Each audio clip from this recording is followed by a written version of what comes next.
Hey everybody, welcome back to my channel. Today we're going to be talking about sorority recruitment. It's coming up super soon, and I wanted to give you guys a little bit of like a guide and a rundown to sorority recruitment because when I went through it for the first time, it was scary and I had no idea what was going on. All I really knew was that you talked to the different houses, and then if they liked you, then they would have you come back, and then you'd get to go into their sorority, which isn't really even how it works at all, but I didn't know anything about it. I'm just gonna give you the basics of kind of how it goes. I'm gonna try to touch as much as I can, but I also don't want to make this video like super duper long. So if there's anything throughout this video that I don't talk about, feel free to comment it down below. If you're new to my channel, I am going to be a sophomore at the University of Nebraska-Lincoln. Last year I vlogged when I went through sorority recruitment, and you should definitely check out that video. By watching that video, you can see what it's actually like to go through sorority recruitment and me finding out what it's actually like, because again, I had no idea.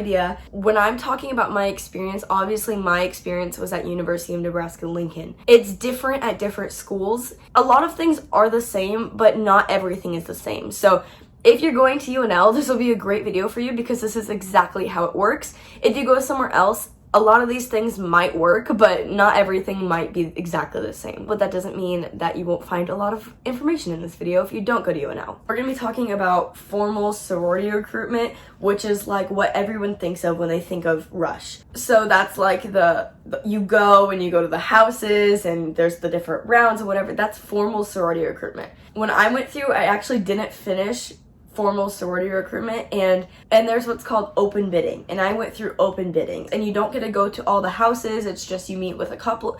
That's a whole different story, but today we're going to be talking about formal sorority recruitment. So it's probably what you think of when you think of rushing. So what happens during Rush is you go into these different houses and you will talk to active members of each chapter. At UNL, there's 5 different days of sorority recruitment. The first 2 are the welcome round. The next day is Philanthropy Round, the day after that is Sisterhood Round, and the last day is Preference Round. You only have so much time each round. Girl, there's a scheduled amount of time you get to talk to every single house. Each house decides how they choose to spend that time, but generally you'll end up talking to a couple of girls. They'll ask you some questions and you'll ask them some questions.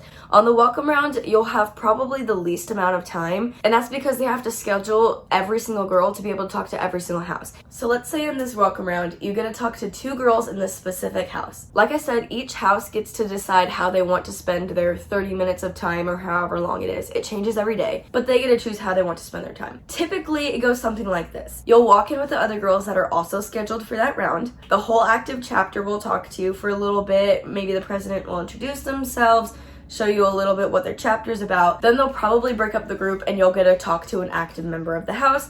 And then after that, you'll probably switch and talk to another girl, so you can talk to multiple girls. And then you'll probably all come back together at one group at the end. It's not always like that, but houses have found that it's typically a pretty good way to do it each day. So going back to the different rounds. So the first 2 days are welcome rounds. It's a very scratch the surface day. They really just want to get to know you as much as they can. The women you talk to will probably ask you questions like, where are you from? Where'd you go to school? What clubs were you involved in? What do you like to do in your free time? Do you have a job? Very small talkish stuff. Each individual girl's really gonna want to get to know you as much as they can, and that's really hard to do and just come out swinging like really deep questions, you know? It kind of turns it back on you. Try your best to get to good conversation. When you go into each round, you're gonna want to prepare some questions in the back of your head. I would recommend taking screenshots of these so you can have them saved. For welcome round, here's some questions that you can use. Hopefully they'll lead to some sort of conversation. It is extremely important for you to get a conversation going, because if you're sitting there for 15 minutes talking about basketball, that doesn't really show who you are. It shows you played basketball, but what does that mean about you? It's a really difficult thing to do, to try to open up and let somebody know who you are as a person within 15 minutes of meeting them, but I promise it's important. The next round is Philanthropy Round. When I went through, I didn't even know what a philanthropy was, but basically it's whatever organization this Greek house works to fund for. What Greek houses do is every semester or so, they'll have what's called a philanthropy, and they basically put on some sort of event to raise money for an organization. So during this round, the house will tell you what their organization is and what they kind of stand for. And some houses is a bigger deal than other houses. I remember going through, and Philanthropy honestly wasn't my biggest deal. I knew that whatever house I ended up in, I would definitely be involved in the philanthropy, but I didn't feel connected to any sort of philanthropy, so I knew I wasn't going to join a house specifically based off of what their philanthropy was. There are some girls that do that, and that's totally okay, but it just wasn't me, and that's just how sorority recruitment is. I remember going into one house, and when they showed their philanthropy video, all of their actives were crying, and they were all just so connected to this philanthropy. And when I was talking to the girls, some of the questions I asked them was like, how are you personally affected by your philanthropy? And so many of them said that they joined because of the philanthropy. This one was for a children's hospital, and so many of them had been affected by childhood cancer, or their sister was, things like that. And that just isn't me. I didn't have a personal connection to it at all, which didn't mean I couldn't join that house. It just meant that that wasn't going to be the reason I was going to join, if that makes sense. But here are some good questions you can ask on Philanthropy Round. Also, you can always come up with your own questions, but these are some good starters. The day after Philanthropy Round is Sisterhood Round, and this is the round where they tell you about kind of their bond in their house. So what events they do for sisterhood events, which is kind of where they just get together and do something fun. So in this round, you're just going to understand more of how the girls in that house are bonded together. Here are some good questions that you can ask during this round. And then the final day of recruitment is Preference Round. These are going to be your final houses. On this last day, you're only going to have a couple houses left. And most likely, they're going to be 2 houses that you really enjoy because you've gone to them all week. The couple houses you visit on this day are really going to show you who they are. On this round, they might have some sort of ritual they do with their Preference Round girls. Each round will get more deeper and connected. If they're asking you some questions about their house or telling you about their house, and then they say, do you have any questions for me? And you go, nope, I don't think so. You're going to be sitting there in silence for a couple of minutes. That shows them, 1, that you're not really that interesting, and 2, that you don't really care to learn about their house or to tell them who you are. So it's really important to keep those conversations going and have questions in your back pocket so you never run out of something to say. You'll find that probably at your favorite houses, you're going to run out of time in your conversation, and you'll wish that you can keep this conversation going. On preference day, you're really going to want to ask the questions you really want to know. This could possibly be your future house for the rest of your life. If you haven't been vulnerable this entire time, this is the day to be vulnerable. Just a reminder, when you're talking to the active members while you're going through the rounds, remember, they're normal girls. I just felt like I was trying to impress whoever I was talking to so much because I just thought they were so much above me, but they're just normal girls. And if you get into that house, they're going to be your friends someday. So just remember that they're just people and just talk to them like a normal human being. Along with that, it's okay to be honest. When they ask you, how are you doing today? How's recruitment going? It's okay to say that it's stressful. Have an open mind, be upbeat. You don't want to walk in the house and them just constantly think you're going to drag everybody down. It's very precise and very timed. When you go in, you'll notice how fast-paced things are and how smooth and whatever. Sororities prepare for so long before recruitment happens to make sure everything goes swimmingly and exactly to their plan. Make sure when you go into each house, you're aware that you only have so much time. Make the most of it. Don't spend all your time talking about how your day is today. You can go ahead and tell them a little bit about it. Make sure you actually have time to talk to them about who you are as a person and what you're interested in the house and what you want to know. When you go through each round, it is so important that you're open-minded to each house and you treat each house with the same amount of respect. There are going to be houses that you don't want to be in, and that's okay. That's the whole point of recruitment. You're supposed to find out where you feel at home and where you don't. But the thing is, when you go into each house, you can't just be like, I don't want to be here. I'm not going to talk to you. I'm not going to tell you anything about me. It is extremely important that you're just respectful to everyone because these houses are letting you into their home. When you go through sorority recruitment, you'll probably be reminded of this. When you're talking to the active member, there are a few things you should kind of steer clear of. In the sorority life, it's kind of known as the 5 B's. Bomba or ballots, boys, booze, Bible or belief, and bucks. Do not make your conversation about how expensive the things you own are. Don't make your conversation about politics. Don't make your conversation about alcohol. Don't ask about parties, stuff like that. Don't make your conversation about boys, which frats they hang out with. But lastly, don't talk about the Bible or beliefs unless it's really, really important to you. If you want to know if they have like Bible studies and stuff like that, that's okay. But there's a line about what you should talk about, and you should kind of know that morally. Because when you're going through sorority recruitment, it's to get to know that house. And sororities are for the sisterhood bond. So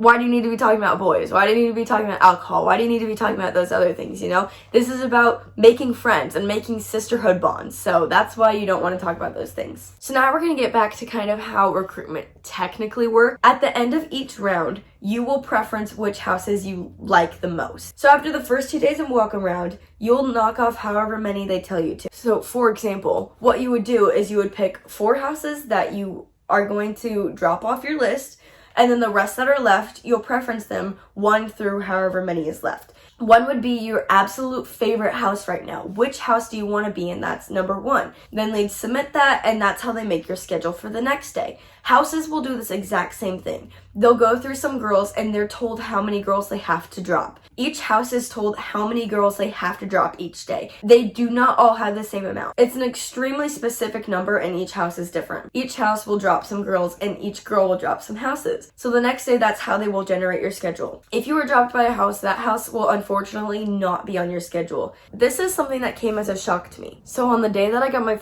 second schedule back, I noticed that some houses dropped me. I was completely shocked because when I went through, I was told I would get a bid by so many houses and whatever, and I just was not expecting houses to drop me because I did not know how it worked. That sounds really stuck up, but I was just told so much that I wouldn't be dropped very much. So I was really in shock when I was dropped by some houses. I'm not going to use any real sorority names because I don't want to make this confusing, but let's say I dropped the pink house and I kept the orange house.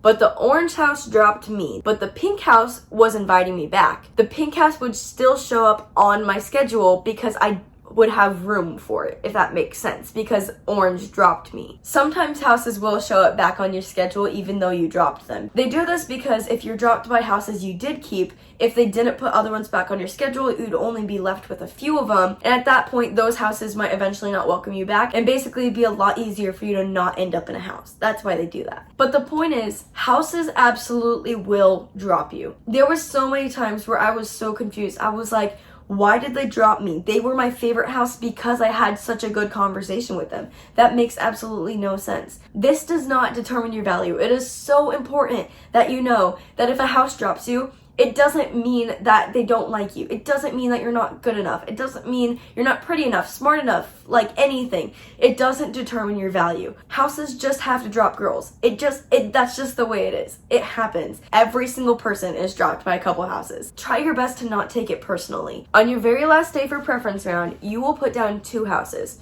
1, your very top house, and 2, your second top house. This is obviously a very big decision. When you're making these decisions on preferencing different houses, it's kind of difficult, especially towards the end when you only have a few houses left and all of them are your favorite. So here's a few things to help you figure out where you belong.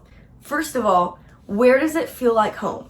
When you walk in, can you imagine yourself living here someday? Can you imagine yourself eating with the girls in this house in the dining room? Can you imagine yourself just hanging out upstairs, watching a movie with these girls? Where feels like home? This little tip right here is what helped me figure out what house I really wanted to be in. I can't remember who at all, but somebody told me when you're walking down Greek Row and you're looking at all these different sorority houses, which house do you look at and you really want to know what is going on inside? What are those girls doing? What do they do for fun? I went through open bidding and I went on an open bidding date with a different house. They offered me a bid and I really wanted to take it, but I was like, I just feel like there's something more. And I was really wondering what was going on in this other house. The house that extended me a bid said they needed to have an answer in like 2 days or something. And I was like, I just don't think I can accept it. I just really want to know what's going on inside this other house. I just feel like I don't belong there. I feel like I belong there. Fortunately, a couple days later, that house that I was wondering about texted me a couple days later and asked if I wanted to go on an open recruitment date.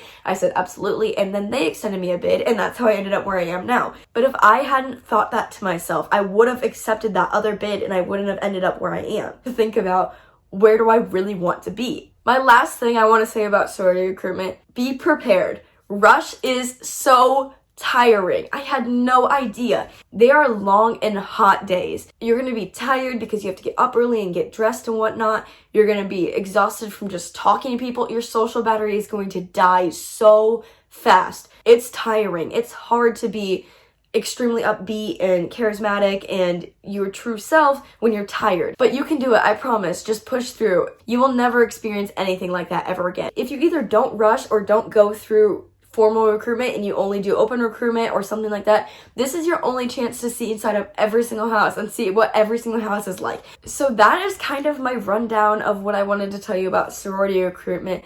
I know that was so much information, but I really just wanted to give you everything I could. And there's still so much I didn't touch, but I just went in so blind, and I wish I had been told some of these things. So if you have any questions that I missed, please comment them down below. Just remember, out of everything happens for a reason, and please have fun. You won't experience anything like this ever again. You'll never be a PNM, which stands for potential new member. I forgot to mention that. This will be your only time to experience rush as a PNM. So really just enjoy this like first college experience you get. I really hope you enjoyed it. If you did, go ahead and give it a thumbs up. It really helps. And also subscribe to my channel. Thank you so much for watching this video. I really hope you enjoyed it, and I will see you guys next time.